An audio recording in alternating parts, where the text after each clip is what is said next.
त्यावेळी आमचा प्रयत्न होता महायुती करण्याचा, पण काही कारणामुळे ती महायुती होऊ शकली नाही।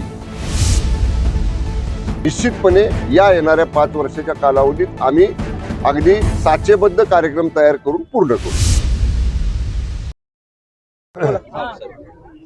आज सांगली, कुपवाड, मिरज महानगरपालिकेच्या निवडणुकीच्या शिवसेना पॅनेलच्या प्रचाराचा शुभारंभ सांगलीचं ग्रामदैवत गणरायाचं दर्शन घेऊन, गणरायाचा आशीर्वाद घेऊन सर्व शिवसैनिक, सर्व शिवसेनेचे उमेदवार, सर्व शिवसेनेचे आजी माजी पदाधिकारी यांच्या उपस्थितीमध्ये श्रीफळ वाढवून प्रचाराचा आज आम्ही या ठिकाणी शुभारंभ केलेला आहे। या निवडणुकीमध्ये पूर्ण ताकदीनं शिवसेना ही धनुष्यबाणाच्या चिन्हावरती या महानगरपालिकेच्या निवडणुकीला सामोरं जाते आहे। चिन्ह वाटप काल झालेलं आहे। आज आम्ही प्रचाराचा शुभारंभ केलेला आहे।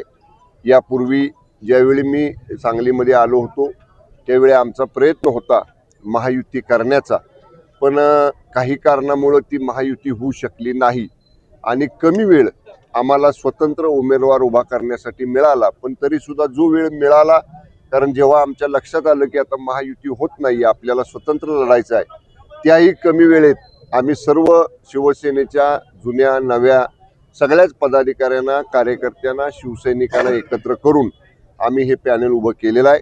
पूर्ण ताकदीनं शिवसेना या पॅनलच्या पाठीमागे उभी आहे आणि या जिल्ह्यातली सुद्धा शिवसेनेचे सर्व शिवसैनिक एक एक मत या पॅनेलला मिळवण्यासाठी आम्ही निश्चितपणे चांगलं नियोजन करू आणि भरघोस यश आमच्या पॅनेलला या महानगरपालिकेच्या निवडणुकीमध्ये सांगली, मिरज, कुपवाड महानगरपालिकेतले सर्व सन्माननीय मतदार बंधू भगिनी देतील असा आम्हाला विश्वास आहे। गणपती रायाला काय साकडं घातलं? आज गणपती रायाला ज्या कामासाठी आम्ही आलो त्या कामामध्ये यश देण्याचं साकडं गणरायाला घातलेलं आहे।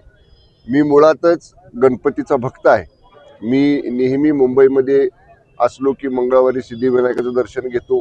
माझ्या गावी असलो तरी माझ्या गावीच मी गणपतीचं मंदिर बांधलेलं आहे। मी गणरायाचा भक्त आहे आणि गणरायाच्या आशीर्वादानं, गणरायाचा आशीर्वाद घेऊन श्रीफळ गणरायाला वाढवून आम्ही जेव्हा शुभारंभ करतोय तेव्हा नक्कीच मला आत्मविश्वास आहे की गणराया आमच्या पॅनेलच्या पाठीमागं आपला आशीर्वाद उभा करेल आणि सांगली, मिरज, कुपवाड महानगरपालिकेतले मतदार बंधू भगिनी सुद्धा मतदान रूपाचा आशीर्वाद आमच्या पॅनेलला देतील असा मला विश्वास आहे। सत्ताधारी राहिलेले आहेत एकेकाळी, तर तुमचा प्रमुख रोष प्रचाराचा कुणावर आहे जे आतापर्यंत सांगली विकासाच्या मागे राहिले? आम्ही बघा, आम्हाला शिवसेना पक्षाचे मुख्य नेते, राज्याचे उपमुख्यमंत्री आदरणीय एकनाथजी शिंदे साहेबांनी केवळ विकासाचं विजन दिलेलं आहे। त्याने आम्हाला नेहमी सांगितलेलं आहे, कुणी आपल्यावर कसली जरी टीका केली तरी टीकाकारांना टीकेनं उत्तर देऊ नका, चांगल्या कामातनं त्याला उत्तर द्या। आपण सगळ्यांनी पाहिलं, आम्ही 3 वर्षापूर्वी 3.5 वर्षापूर्वी 2022 साली एक भूमिका घेतली माननीय शिंदे साहेबांच्या नेतृत्वाखाली आणि तेव्हा लोकांनी भरपूर टीका आमच्यावरती केली, प्रचंड आम्हाला त्या ठिकाणी दुसण्या दिल्या। परंतु साहेबांनी सांगितलं की तुम्ही टीकेनं उत्तर देऊ नका, कामातनं उत्तर द्या। आणि मग त्यानंतर 2024ला झालेल्या विधानसभेच्या निवडणुकीत आम्ही 80 जागा लढलो, 61 जागा जिंकलो आणि जे आमच्यावर टीका करत होते ते 100पेक्षा जास्त जागा जिंकले आणि 15 सुद्धा जागा त्यांना निवडून आणता आले नाहीत।